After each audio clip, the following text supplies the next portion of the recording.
Hello दोस्तों, आज है 10 सितंबर और 10 सितंबर के जितने भी इम्पोर्टेंट करंट अफेयर्स हैं वो हम आज इस वीडियो में डिस्कस करेंगे। चलिए दोस्तों स्टार्ट करते हैं। आज का पहला क्वेश्चन है, international literacy day celebrated by UNESCO is celebrated every year on which date.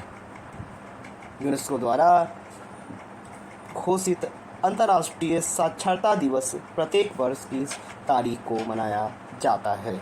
तो ये 8 सितंबर को इंटरनेशनल लिटरेसी डे मनाते हैं। दोस्तों ये वनडे एग्ज़ाम के लिए मोस्ट इम्पॉर्टेंट क्वेश्चंस हैं। इंटरनेशनल लिटरेसी डे यानी कि अंतर्राष्ट्रीय साक्षरता दिवस 8 सितंबर को मनाती है।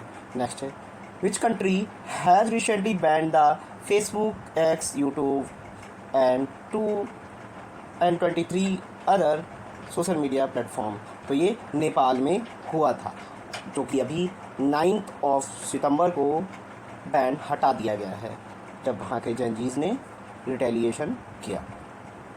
नेक्स्ट है, which country celebrated the 203rd independence day on 7 September.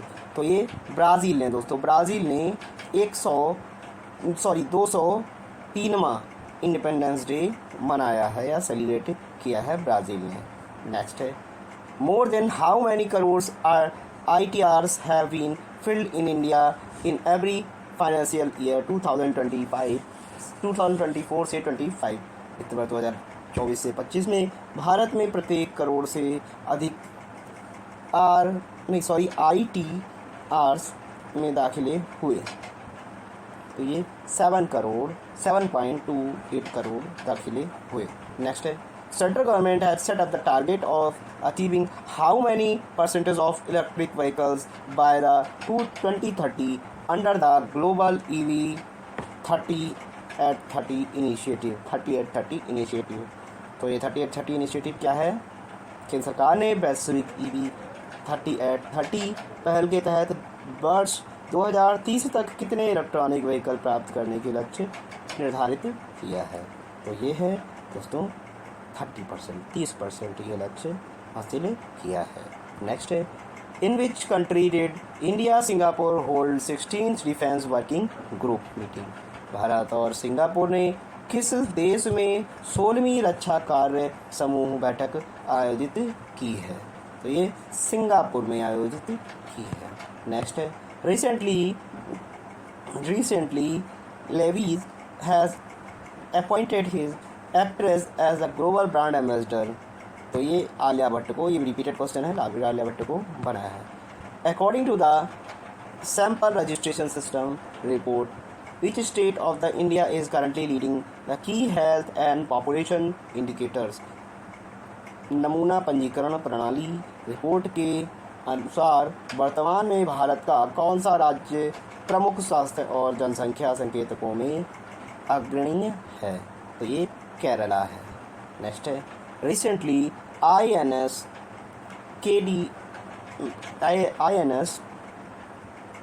Kadmat look the part in the 15th independence day celebration of which country. हाल ही में किस देश के 50वें स्वतंत्रता दिवस समारोह में INS कदमत ने हिस्सा लिया। तो ये पपुआ न्यू गिनिया के जो कंट्री है उसके इंडिपेंडेंस डे यानी कि 50th इंडिपेंडेंस डे को समारोह में ये हिस्सा लिया INS कदमत में। नेक्स्ट है, where was the Semicon India 2025 inaugurated by the prime minister Narendra Modi. Repeated question है, ये कहाँ हुआ था? ये नरेंद्र मोदी में हुआ, नरेंद्र मोदी जी ने किया था। ये कहाँ? न्यू दिल्ली में हुआ था। EPIT and which bank have signed the memorandum of understanding to support the startup across the India। देखिए मोस्ट इंपॉर्टेंट जो क्वेश्चन होते हैं वो मैं रिपीटेड इसलिए डाल देता हूँ कि ताकि क्वेश्चन आएँ और आप फट से एग्जाम में क्लिक कर सकें। देखिए तो ये किसके साथ किया है? ICICI बैंक के साथ ये मेमोरेंडम ऑफ अंडरस्टैंडिंग साइन किया है। नेक्स्ट है, recently the parliament of which country has appointed the industrialist Anutin Charnvirakul has as the prime minister of country. ये रिपीटेड क्वेश्चन है। थाईलैंड के प्रधानमंत्री के रूप में नियुक्त किए गए हैं। नेक्स्ट है, recently the India's first port is green hydrogen pilot project was inaugurated at which port। तो ये BO चिदम्बरम पोर्ट पे ये इनॉग्रेशन हुआ है। ये वनडे एग्जाम के लिए मोस्ट इंपॉर्टेंट क्वेश्चंस हैं, आप स्क्रीनशॉट लेके भी रख सकते हैं। Where has the Housing and Urban Affairs Minister Manohar Lal launched the Angikar 2025 campaign to under the Pradhan Mantri Awas Yojana 2.0। Recently हाल ही में आवास एवं शहरी मामलों के मंत्री मनोहर लाल ने प्रधानमंत्री आवास शहरी 2.0 के तहत कहाँ अंगीकार 2025 अभियान शुरू किया है। तो न्यू दिल्ली में ये अभियान शुरू किया है। नेक्स्ट है where will union minister Shri Pralhad Joshi inaugurated the newly constructed state of art chemical laboratory on September 10, 2025। केंद्रीय मंत्री प्रहलाद जोशी ने 10 सितंबर 2025 को कहाँ नवनिर्मित आधुनिक रासायनिक प्रयोगशाला का उद्घाटन किया है। तो ये गाज़ियाबाद में किया है। चलिए दोस्तों, थैंक यू सो मच। और जिन लोगों ने चैनल को सब्सक्राइब नहीं किया है वो चैनल को सब्सक्राइब ज़रूर कर लीजिएगा और बेल आइकन को भी दबा लीजिएगा। Thank you so much. जय हिंद।